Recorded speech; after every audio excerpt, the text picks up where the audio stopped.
Bonjour à vous, les amis. Les Américains se sont soudainement rappelés qu'ils avaient un jour promis de mettre fin à la guerre russo-ukrainienne en 24 heures.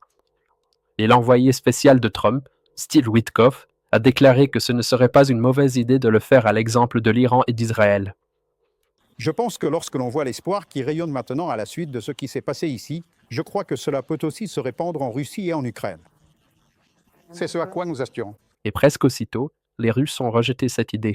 Le porte-parole de Vladimir Poutine, Peskov, a déclaré que c'était impossible et qu'on ne pouvait pas comparer ces deux guerres parce que, voyez-vous, Israël a attaqué sans provocation, alors que la soi-disant Russie a été fortement provoquée.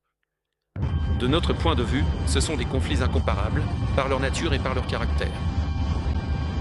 En fait, le début du conflit et les frappes portées sur le territoire iranien étaient absolument non provoquées.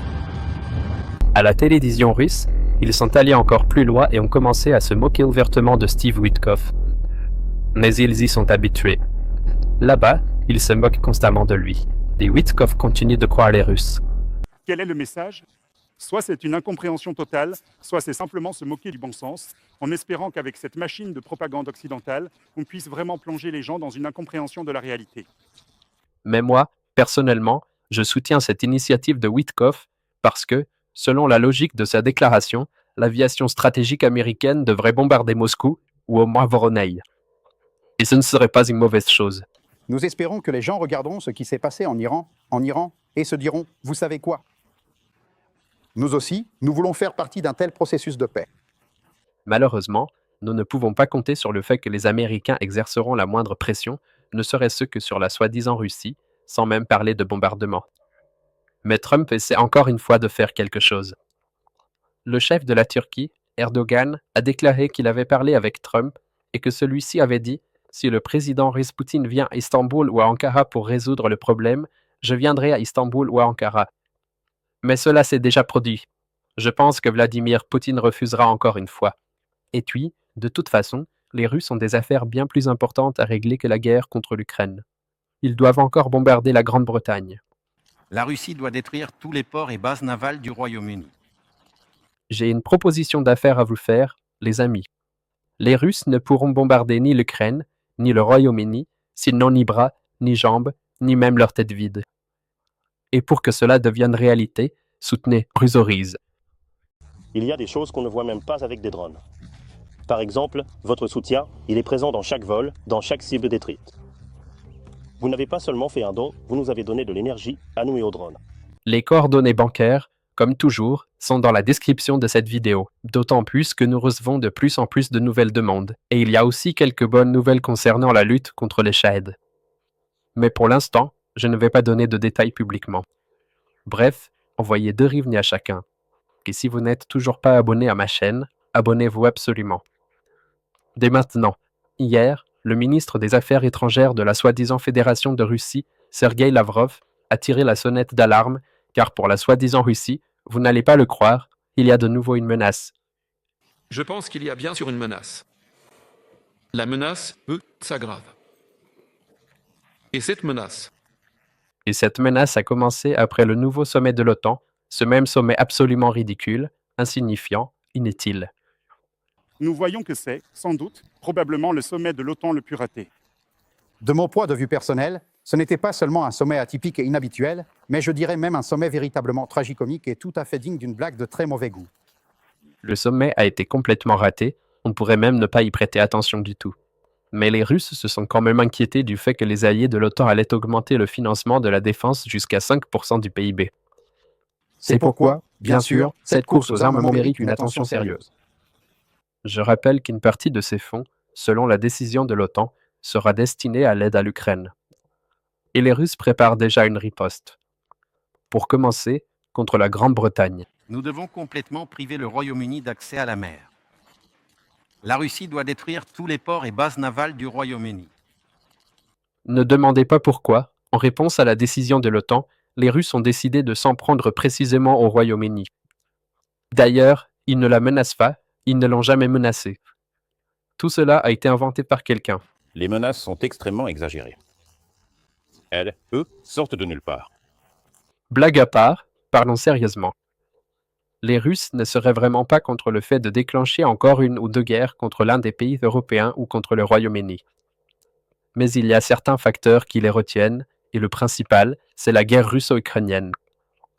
Tant que les Russes ne l'auront pas gelée, il leur sera extrêmement difficile de mener de telles opérations.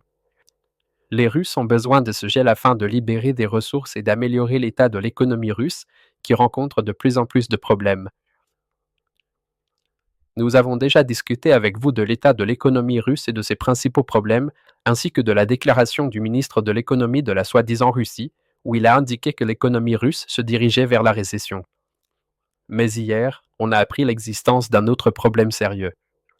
Selon Bloomberg, l'économie russe pourrait connaître une crise bancaire systémique au cours des 12 prochains mois. La raison en est que les grands clients d'entreprises russes, ainsi que les plus petits, ont contracté des crédits qu'ils ne sont pas en mesure de rembourser. La publication estime que les créances irrécouvrables figurant hors bilan des banques russes se chiffrent en milliers de milliards de roubles. Mais bien sûr, tout cela n'est sûrement que des mensonges. L'économie russe est dans un état excellent, le meilleur qui soit.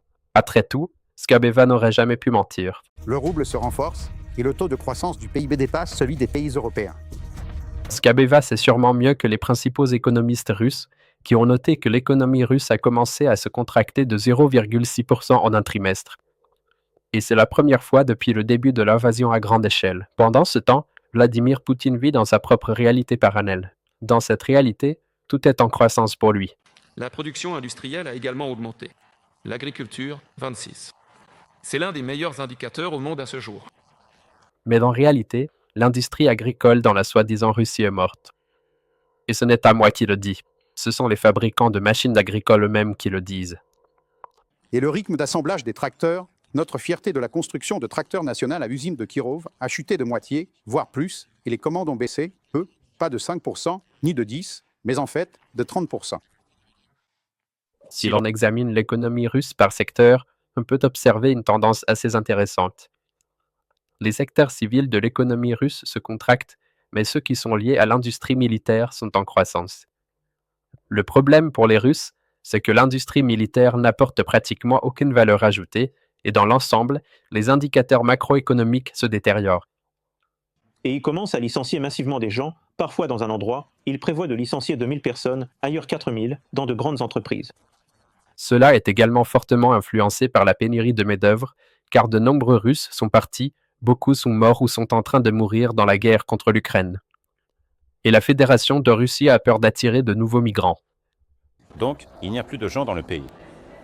Chez nous, vous savez, le chômage est en dessous du niveau hygiéniquement nécessaire, donc il faut payer plus. La pénurie de personnel est carrément hors norme. Comme je l'ai déjà dit, je suis fermement convaincu que les plus gros problèmes pour la soi-disant Russie ne commenceront même pas lorsque les entreprises feront faillite, mais quand il n'y aura tout simplement plus de quoi payer les Russes pour leur participation à la guerre contre l'Ukraine. Parce qu'en ce moment, toute leur mobilisation volontaire obligatoire repose là-dessus. Si la chair à canon n'a plus rien à gagner, elle n'ira pas à la guerre. Et alors, Vladimir Poutine devra soit annoncer une nouvelle mobilisation, soit geler le conflit. La plupart d'entre eux veulent subvenir aux besoins de leur famille. Ils n'avaient pas assez d'argent, c'est-à-dire qu'ici, à Yakoutsk, ils ne pouvaient pas trouver un travail décent dans leur domaine et partent là-bas. Toutes ces nouvelles, sans aucun doute, sont agréables pour nous. Et je suis convaincu que nous serons témoins de l'effondrement de la soi-disant Russie. Mais cela arrivera un jour, ce sera plus tard. Les problèmes économiques ne s'abattront pas sur la Russie immédiatement. Et en ce moment, la guerre russo-ukrainienne continue. Malheureusement, nous avons de mauvaises nouvelles de l'Est de notre pays. Deepstick rapporte que sur le secteur de l'ancienne unité tactique de Vuldar, la défense continue de s'effondrer rapidement et l'ennemi enregistre des avancées significatives. Si nous ne menons pas une réforme militaire complète, notre défense risque tout simplement de ne pas tenir avec le temps. Il y a aussi un autre problème sérieux, le manque de drones FPV. Ce problème persiste toujours. Dans quelques semaines, la situation avec les livraisons d'État devrait s'améliorer, mais nous avons quand même besoin de vos dons pour les besoins actuels, car nous ne remettons à nos soldats que le meilleur équipement. Et grâce à vous, notre armée a reçu 400 nouveaux drones FPV supplémentaires rien que pour la journée d'hier.